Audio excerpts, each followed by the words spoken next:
your PowerPoint. And there we go. All right.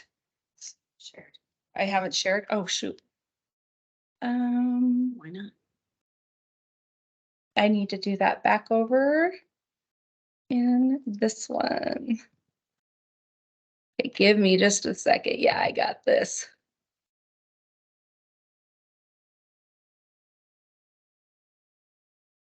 Gotta love technology, right? Hopefully everybody could see it. Yep. All right. Well, I'm gonna try jumping on and just make sure it is sharing. And your PowerPoint is right here. That'd be great. Yeah. Okay. And minimize that. And I want to just make it big for you. Oh, that's fine. Okay. That's fine. Perfect. Okay. Thank you, guys. Are you logged in? I'm checking. Yeah, if you could log in so we know. We don't have any way of communicating with anyone, do we? No. Okay. Welcome, everyone. Thank you for your patience with this, and thank you for your patience of having to reschedule this. A little deal of COVID hit me last week, so that's why we've had to reschedule.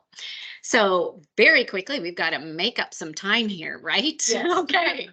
So let's talk about what the focus of today is going to be. We're going to acknowledge the stresses that are evident during the holiday season. We all have them, and we all know we have them.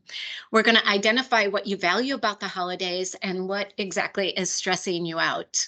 I'm going to be providing approaches and actions to address stressors, giving you a greater sense of well-being and less stress for this holiday season. And I'm going to be focusing on your overall well-being, on your mindset, and on boundaries. Okay, well, let's get started. According to the American Psychological Association, nearly half of all the women in the United States experience heightened stress during the holidays, and they have a harder time relaxing and enjoying the holidays. Women tend to put a disproportionate amount of emotional labor into making the holidays magical, right? And because of it, we tend to suffer. So I don't know if you've heard about this, but there's a third shift. The first shift is your job here, right? Your second shift is your job at home. Your third shift is the holiday planning. It's the buying of the gifts, the decorating of the home. It's planning the get-togethers. It's making sure they all go okay. So you're dealing with a third shift here that's vying for your time. And of course, there's lots of stress involved with that. Okay. 44% of the women that responded to this survey report higher stress levels over the holidays compared to 33% of men. And you want to look at the societal pressures that we feel as women. And I'm not excluding men here, but as women, we have been involved in this entrenched gender norm that we're the memory makers, we're the family makers. We do all of the planning for our families, right? And that's been passed on through generations, that it's basically been the woman's role to do that. That puts a lot of stress and pressure on us. We hold true to those rituals and traditions because we want our children and our children's children to experience the magic of the season, right? Just as we've experienced it as children. Not every year, but most years. There's something magical about the holidays. And so that's the pressure that we're feeling when we go through this. And these holidays and rituals are what bound us as a family, and they're become our history as a family, and there's a permanence that we really want to persist through generations. So that's why we put so much emotional labor into it, and why our mothers and our grandmothers and generations before us have done so. So what this survey also told us is that there is an increase in unhealthy behaviors, specifically for women, because of the stress that we feel. 41% say that they use food to deal with stress, specifically during the holidays, and 28% report an increase in their alcohol consumption during the holidays. They also cite increased feelings of nervousness, sadness, fatigue, inability to sleep, lack of energy, motivation, headaches, muscle tension, upset stomach, indigestion, tightness in their chest, change in their sex drive, change in their eating habits. I don't need to tell you all this. I'm sure you've experienced some of these things. The interesting thing also with this study is that they showed that women report a 10% increase in their comfort eating than their normal comfort eating. And what they have found is that women seem to accept this as the norm, right? This is what we do, so it's okay. Your battery's running low. I think we better plug this in. Okay. Okay. So some of the stresses that women say that contribute specifically during the holiday time is there's a lack of time, a lack of money, and pressure to give and get gifts. Okay. So does this sound familiar? Okay. So as we move beyond the third shift,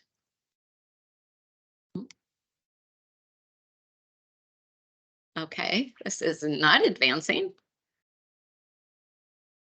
Oh, let me close that maybe. Oh, that's not a touch screen. Oh, that mouse is for this. Oh, you're right. Thank you.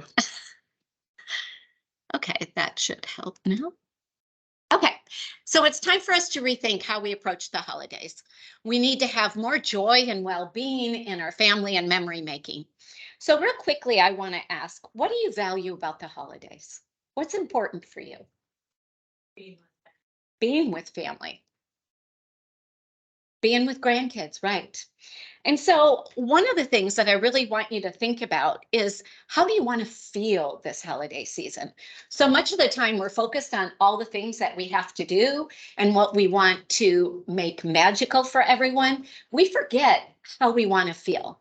So, in order to change how we show up this year, I want to encourage you to think of some feeling words of how you want to feel.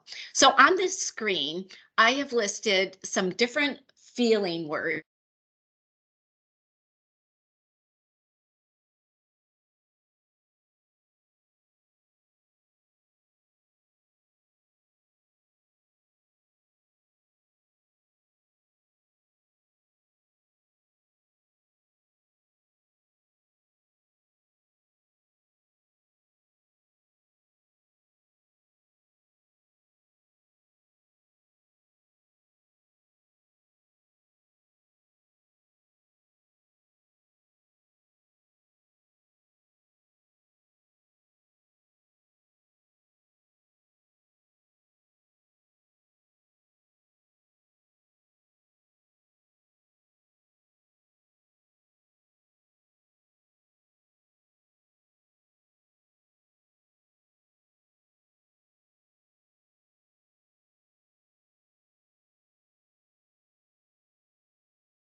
Okay, we're back, guys, but I gotta reshare the PowerPoint, which is not do this one.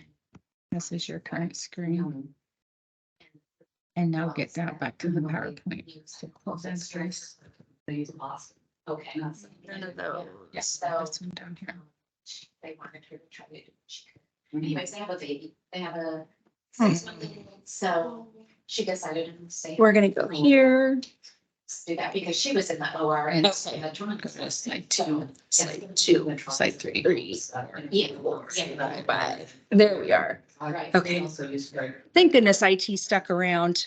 I'm gonna minimize this and Are you recording? I'm hoping that it's recording. Let me just double check really quick that it is. We are back and it has started. Yes, okay. So I'm going to minimize that. Okay. Thank you, guys. Apparently you need to keep your battery pack plugged in or you don't have more than a half an hour of battery. All right. Okay, thank you. We're back. Okay, let's get to, oh wait, sorry. Okay, so hopefully you've selected 2 or 3 feeling words that have jumped off this page for you. And if there's one that you have in mind that is not on there, I want you just to think about that. If you've got some paper, write down your 2 to 3 words of how you want to feel during the holidays. And if you don't have paper, use your phone, or use your hand, whatever. You go. Okay, so these words are going to become your North Stars for the holidays. Now, the purpose of a North Star is to help you make informed decisions, knowing that you're in alignment with how you want to feel throughout this holiday season. Now, the North Star is famous for holding nearly still in our sky while the entire northern sky moves around it. It symbolizes direction, guidance, stability, and purpose due to its fixed position relative to other stars. And that's how I want you to feel throughout the holiday, is keeping these words ever present for you. So I want you to put these words on a sticky note on your bathroom mirror, in your car dashboard, on your computer, on your phone, so that when it comes time for you to make a decision about an activity, an invitation, or certain behavior throughout this holiday, you are going to say, wait a minute, is this in alignment with my North Star words? And you'll know then whether that's something you should do or maybe reconsider. Okay, so that's starting you out with one strategy right away. Okay, we're going to be focusing on how you want to feel throughout the holiday, which is something we don't normally do. We just think about things we have to do. Need the next slide. Yeah, next slide. This is what is showing. online. Oh. So I was trying to get it to go back into the slideshow. Yeah, See, it's not. it's not communicating. Do they see that slide? They see this. They see this? Mhm. Okay, well, let's talk about the mindset then for the holidays. So most of us have high hopes about the holiday season with decorations and get-togethers, traditions, special foods and sweets. It all gives us that childlike anticipation for the magic that the season brings. And so the thing is that we tend to get this love-hate relationship with the holidays, right? Because we are excited about it, we love it, but then we find ourselves getting caught up in the stress. Like, I have to do this, I have to go get this. And soon our energy and enthusiasm is drained and we're feeling stressed. And this stress derails our attitude and can make this time of year something that you feel like you just have to get through rather than something you want to jingle through, right? Okay. So Our mindset are ingrained thought patterns and beliefs that impact our behavior and our actions. And there's three main mindsets that tend to derail us over the holidays, specifically perfectionism, all or nothing thinking, and comparison. And so I'm going to go through each of those individually and talk about those. And you can see how perhaps this impacts you for the holiday. Ooh, this is working. Okay. Woo. Okay. So perfectionism is rooted in mistake avoidance and impossible standards. And in fact, perfectionism is one of the most difficult mindsets to let go of this holiday season and basically in general, if you're a person that tends to be a perfectionist, right? Okay. So a lot of times people think it's part of our personality and you can't change it, but really you can change it. And perfectionism can show up differently for all of us. And one of the things is about perfectionism is that we tend to avoid doing new things if we're not sure we can do it 100%. And because perfectionism isn't exactly possible, we try to be perfect. And then we try to make everything perfect. And when we don't measure up with that because of those unrealistic and impossible standards, we tend to automatically set ourselves up to fail, and we experience shame and judgment and blame. And we believe that we're not really trying hard enough, or we're not doing something well enough, or we're not being perfect enough. And that tends to really impact us emotionally. Okay. So perfectionism can also involve procrastination. And a lot of times people aren't aware of the connection between the two. But when we're trying to do things perfect, right, then we're afraid to get started on something. We tend to put it off. We tend to think about it. And we're like, oh, I'm not sure how to start or what to do or how to exactly do it. And before you know it, because we put it off so much, we've created an excuse and go, oh, I was so busy. And now I've ran out of time. This is what it is. So we've created our own excuse through our procrastination, okay, that things aren't perfect. And then it sort of rationalizes in our own mind, that's why I'm not perfect. That's because, I didn't have enough time. Okay. The other way perfectionism can show up is in this form of analysis paralysis, where we're constantly second guessing and analyzing every choice and every decision that we have to make. And this comes like in the form of trying to find the perfect gift, trying to find the perfect recipe, looking for the right outfit to wear or the matching outfits for our family pictures, right? We get into this analysis paralysis and we get stuck trying to figure things out for the perfect outcome. And so consequently, that can contribute to our stress. Now, I know some of you might be saying, isn't it good to try to make things perfect for our families or as good as we can? Yes, I'm saying that's true. You want to do that. That's a good thing.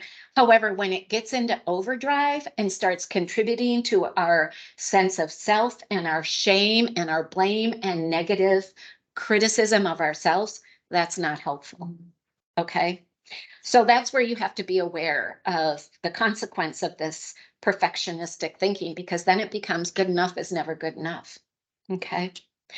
Another thing to keep in mind is that perfectionism is subjective and it's not sustainable. We might have perfect moments, but we can't have everything perfect. So we sort of set up that unrealistic expectation for ourselves, which can then lead to anxiety. There's a lot of anxiety that we tend to feel when we get into this perfectionism. And we usually try to live up to some ideal that's not attainable. Okay. So how does perfectionism show up for you? Can you relate to this? Now it's stuck again. Oh, I see. So I just need to go one more. There we go. Let's see, now it's not. Oh, okay. Can you all see my next slide? I don't know. These guys can. They can? The guys online can. Okay. Okay, great. Okay. So I want you to think about how perfectionism shows up for you and to be thinking about this throughout your holiday season. Now, I want to address the other mindsets like all or nothing thinking. All or nothing thinking shows up for us in this black or white thinking. We're either all in or we're all out. And families many times create this sort of scenario. Either we do it this way or not at all. Oh, this is the way we've always done it, or forget it, right? They don't see any other options. It's like either A or B, nothing in between.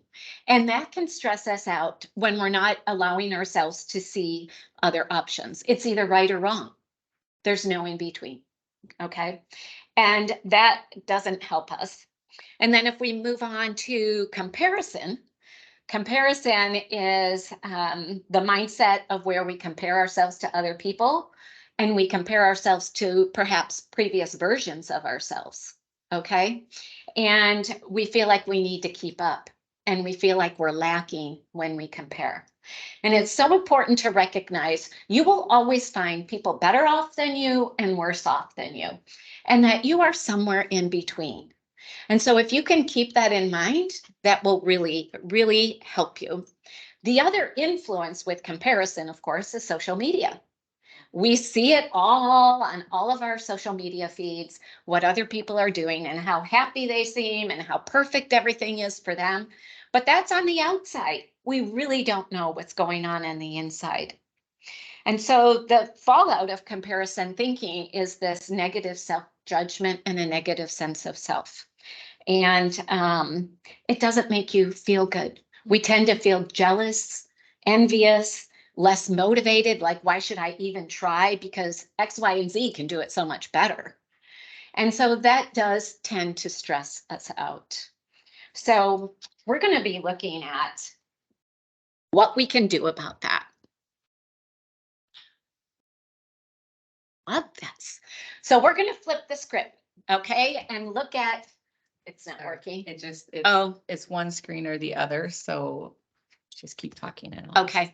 So we're going to flip the script and help you with a new mindset so you get new results.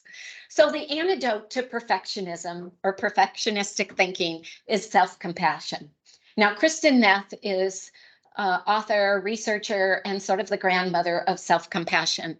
And she said there's 3 components to self-compassion: self-kindness, common humanity, and mindfulness. With self-kindness, well, first of all, let me describe compassion. Compassion is the alleviation of suffering. You put a self in front of that, it's alleviation of your own suffering, your self-compassion, caring for yourself, okay? And with self-kindness, it's a matter of really looking at being kind to yourself. So many times we are so much better with other people, encouraging them. When they're feeling down, we build them up. We tell them how good they are at doing things. How often do we turn and do that to ourselves? Okay. It's so important we have that compassion, especially when we're trying to make things perfect. Because why? Mistakes happen. And that's part of common humanity. We all want to make things as good as we can this holiday season, but you know what? Mistakes are going to happen. Life like this today is going to happen. Our technology is not going to work, right? And we've got to realize that we all experience these things. And so give yourself some slack, some understanding that I'm human. And then the mindfulness piece is to stay in the moment. So much of the time we're thinking about what if this, what if that, we're thinking about past experiences, and we forget we have to just stay in the moment, okay? And try to make this moment as best we can, okay? We have to start accepting this phrase, messy done is better than perfect, okay? Because we can strive for perfection, but I want you to strive for excellence, to be the best that you can be. And good enough is good enough, okay? The other aspect of self-compassion is understanding in the moment, and this is part of the mindfulness piece, is what do I need right now in this moment? And I want you to get used to putting your hand on your heart when you're feeling stressed and say to yourself, what do I need right now? And then do what you need. Sometimes it's taking a break, going for a walk outside, eating a meal, drinking water, going to bed because you haven't had enough sleep. and really honor what you need and have that compassion for yourself. Okay. Research has shown that people that are more self-compassionate, they have better outcomes, more successful outcomes. They're better able to deal with mistakes that happen, that come up, and they don't tend to self-blame and have judgment. And they feel less stressed. So that's what we're going for. Okay. Move one slide. Okay. So let's look at what are the antidotes for all or nothing thinking. And that is having flexible thinking. Okay. Looking at the power middle is what we call it. Flexible thinking opens up many more options and encourages you to follow your own path. So instead of option A or B being your two extremes, you think, what's option C, D, E, and F? And you want to say that to your family members. Okay, it's either this way or that way, but let's look at other options. Okay. And try to think it's not black or white. What's the gray in the middle? And really try to get to the middle. Okay. I think it's important to think that people that have more flexible thinking have an easier time dealing with setbacks, of course, and they see alternatives a lot easier. So the more you have this flexible thinking, the better you are at coming up with alternatives. And I think we all know those people that tend to think outside the box and they never get rattled because if something goes wrong, well, they're used to having flexible thinking.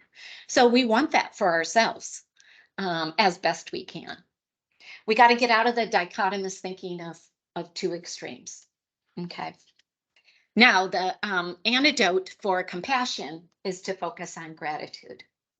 As I said, when we're thinking of the two extremes or of what's lacking, when we think of comparison and we compare ourselves to other people, it's so important to think of what and be thankful for what we do have working for us, what our strengths and skills are, what are we grateful for that we're not dealing with, perhaps some other people are dealing with. And so I really want you to focus when you find yourself into this comparison loop to stop and go, whoa, whoa, whoa. What am I grateful for right now? What's working for me? Okay. I think it's important to look at this quote, comparison is the thief of joy. And when we get caught up in that comparison, we're robbing ourselves of the joy. Okay. A few other things I want you to look at as we look at mindset is accept where you are, focus on your strengths, and I want you to celebrate other people. And even the people that you tend to be jealous and envious of, I want you to be curious about them. And I want you to think about how do they do this? How do they get this done? And go talk to them rather than being turned off and wanting to avoid them. Take an interest, like tell me, share your secret. It's funny how we can do that with Pinterest, but we can't do it with other people, right? Okay. So I want you to reframe how you interact with that trigger for any of these mindsets, okay? And most of all, I want you to stop shooting yourself. I should do this, I should do that. Accept where you are, right? Okay. Well, let's move on to another strategy that's going to help you with the stress over the holidays. And that is the strategy of setting boundaries. Now, most of us know what boundaries are, and we especially know when someone has crossed the line if we have a boundary set up. But regrettably, we tend to not put boundaries in place for ourselves to help us with our own health and sanity, especially during the holiday time. A boundary is a limit or something that restrains or confines, and boundaries can take many forms. So Melissa Urban, who is the author of this book, The Book of Boundaries, and I really want to encourage you that if you are serious about setting boundaries after you hear this, I want to encourage you to get this book. I know both libraries have it. but Melissa Urban is very good about giving you words and scripts to help you set boundaries. Okay. She defines boundaries as clear limits you establish around the ways that you allow people to engage with you so that you can keep yourself and your relationships safe and healthy. So a person with healthy boundaries understands that making their expectations clear helps in two ways. It establishes what behavior you will accept from other people, and it establishes what behavior other people can expect from you. And so boundaries can be stated using direct, clear, and kind language. And I'm going to utilize boundaries to empower you to feel more confident and less stressed during this holiday. And we're going to be looking at boundaries and addressing family situations, time, spending, and self-care. Okay, so let's get started with family situations. What if you showed up differently this holiday to your family celebrations? When we look at the definition again, remember it establishes clear limits around the ways that you want and allow other people to engage with you and how to keep yourself and your family safe and less stressed and healthy. So we know there's common issues that happen in families when we get together, and I'm going to identify a few of the most common ones, and you might be able to relate to this with your own family. There's those relatives that rehash old arguments and bring up past issues that gets everybody riled up. There's disagreements over how the kids should be disciplined and how they should behave, right? Relatives who put pressure on you about, or others on about their future. Well, when are you going to retire?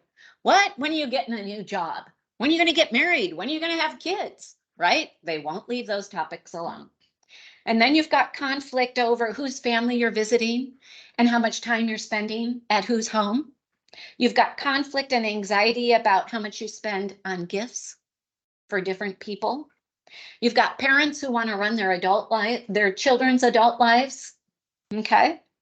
There's sleeping arrangements when you got family visiting. You're dealing with family members that drink too much, start arguments. And last but not least, one of the most identified family conflicts is discussion about politics. COVID, the war, social issues can be very divisive in families. Okay, so I really want to encourage you to sort of think about what stresses you out when you get together with your family members. And I really want to encourage you to have some empowering conversations with your family members before the festivities start. So one of the interesting things about this that's so hard for us to talk to our family members is that when we were kids and these conflicts would come up, we were sort of socialized by our elders to say, oh, just leave it alone. Don't say anything. Let's just ignore him. He always does that, or her, or whatever. But at what point when you're an adult, which we are now, do you feel like you can stand up and let family members know, I'm not going to tolerate this? That if you're going to do this, I just want to let you know up front right now, I'm going to leave. We're going to leave. And I'm not telling you how to behave. I'm just letting you know what my behavior will be if this happens. That's a boundary. And then you need to stick by it because you're protecting your own well-being and your safety and your sense of stress. Okay. It may seem harsh. However, it's a matter of being clear and kind and direct to take care of yourself this holiday season. Seems fair, right? Think of your North Star words. What's going to bring you peace and joy is setting some boundaries. Okay. So have a pre-holiday discussion with family and agree upon some acceptable behavior norms. Set up some boundaries. I'm going to give you a few other suggestions. So you want to set boundaries perhaps around arrival and departure times, because that tends to be a difficulty for a lot of people. Like they set, okay, we're going to be there at this time and we're going to leave at this time. And then when we say we're going to leave, family's like, no, you have to stay. You can't go. they put pressure, and then the kids are like, oh, why do we have to go?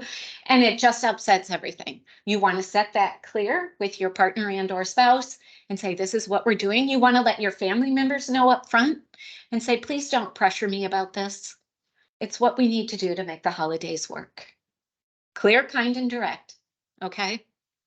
If you don't want to talk about something, I want you to say it's okay I want to tell you it's okay to clearly state what I don't want to talk about. Say, I'm sorry, I don't really want to talk about that right now, and then change the subject. Also have those canned responses ready before you go. When you know Uncle Charlie's going to ask you the same darn thing that you don't have the answer for, have a canned response and smile through it, and then change the subject. Okay?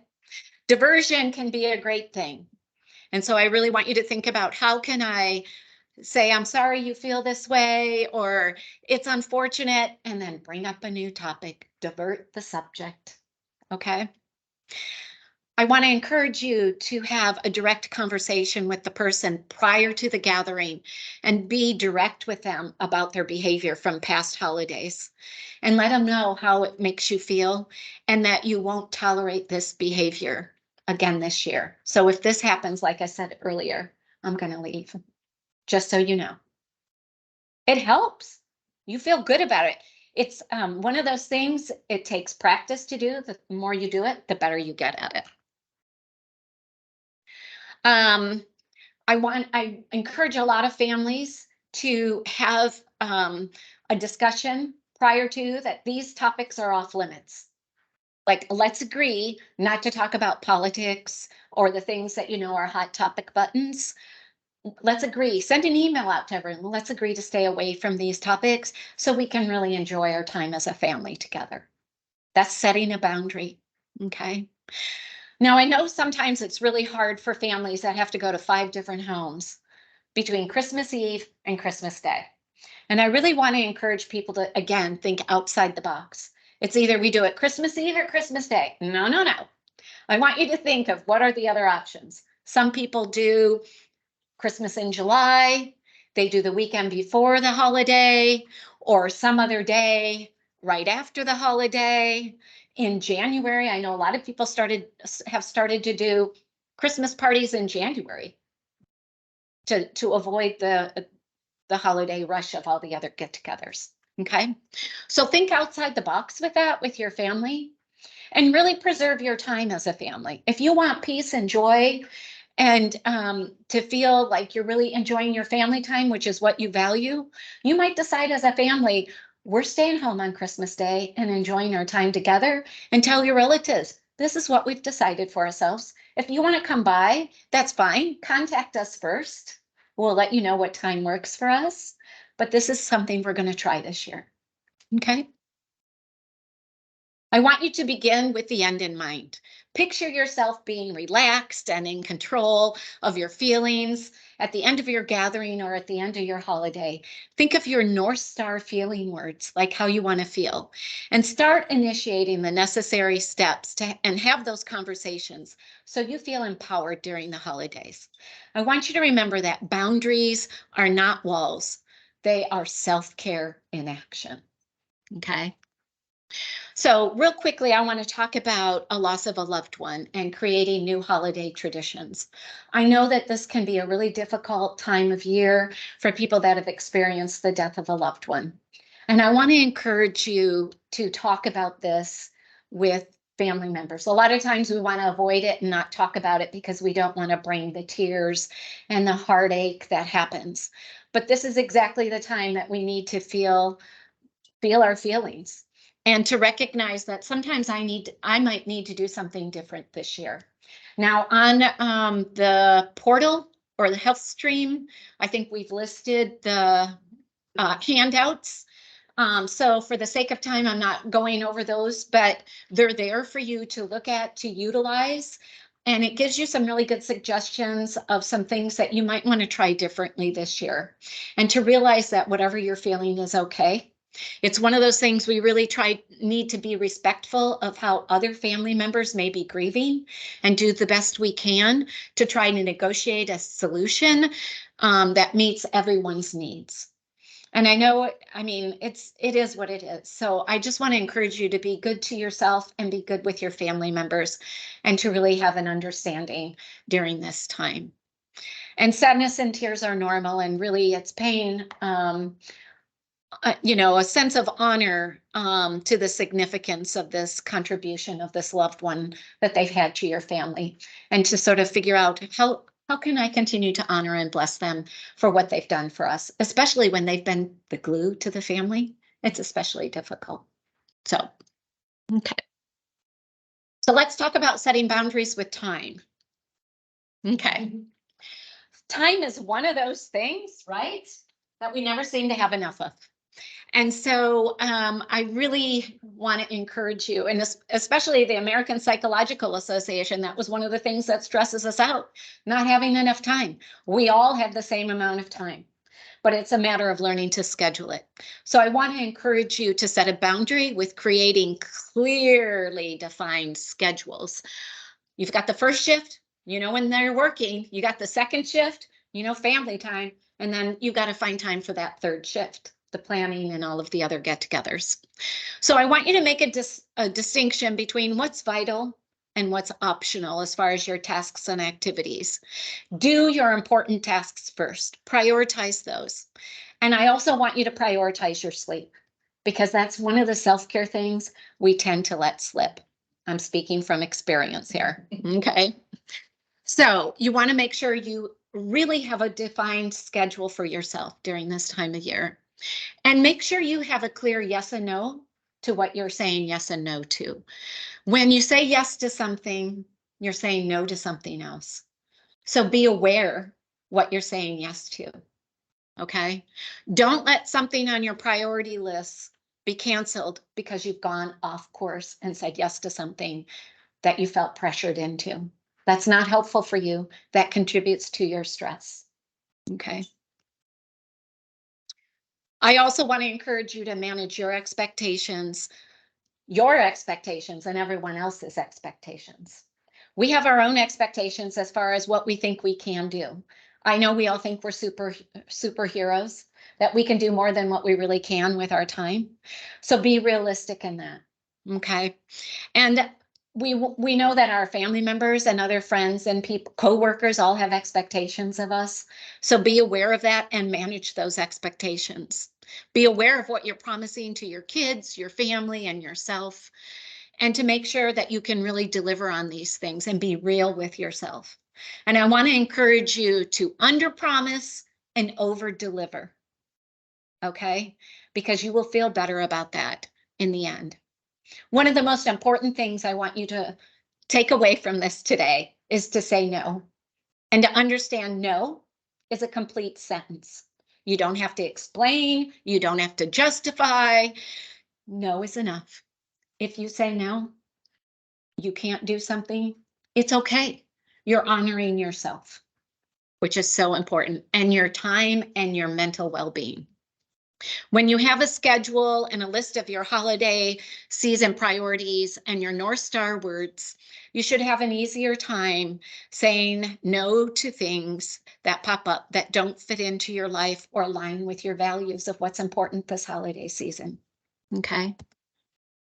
So we need to have boundaries with our spending. Money deserves respect. I want you to make a comprehensive estimate of your holiday costs. This involves the drinks with friends, meeting people for coffee, all your gifts, the wrapping, the food you have to buy, the events, the entry fees for all of that, gas. Be realistic, because when those bills come in January, that really does and can hurt our winter blues. It's one of the things that stresses us out is money. So it deserves respect. We need to have boundaries with our spending. Okay.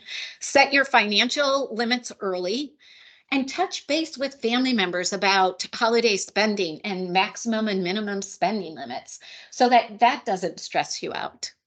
Start a trend that works within your boundaries that's going to reduce your stress, and avoid at all costs last minute shopping. Why? Because we have difficulty with decision making at that point. We tend to overbuy and we pay more for things. Okay. I want you to make a plan for how you're going to pay for the holidays and really be intentional with this.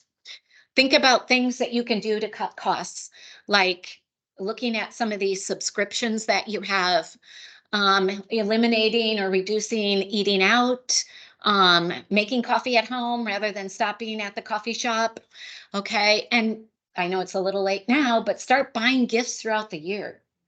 One of the best gifts I've received from a friend of mine was that, and she didn't have a lot of money at the time, she would bring me cookies once a month. And that was my Christmas gift. Okay. I love cookies.